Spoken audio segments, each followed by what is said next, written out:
I'm Michael Kajowski, your host at my social media channels on the internet, where, by the way, I'm unpaid and unemployed, so this is free.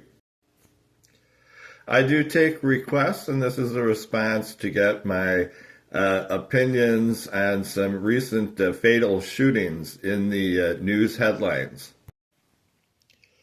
I believe I've watched the fatal ICE shooting of the man described as a protester and a Minneapolis nurse. I think his name was Alex Priddy. I believe I've seen the tape of that reviewed at least several times.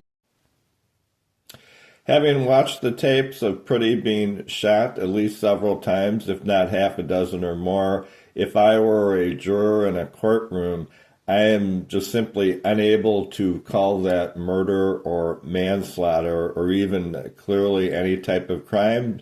Based on what I saw on television, that appears to be a situation of self-defense by the ICE agents. This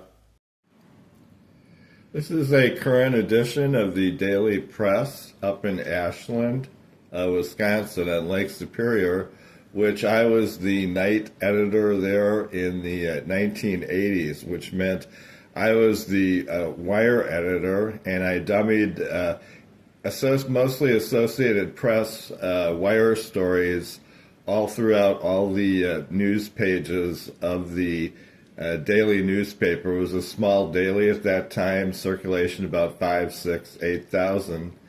And that was my first wire editor position. We did have other news services back in those days, New York Times or Reuters or whatever. And I worked closely there over the phone and in person with the Associated Press. A coincidence in Ashland in 1985 and 86, my main photographer and reporter, Joe, was a former male nurse from Minneapolis. I've also worked in armed outdoor overnight security, and like everyone who carries a firearm in armed security, I've been trained that if you believe someone is attacking you, and in order to stop him, you should aim your firearm at the attacker's heart with the intent of stopping him.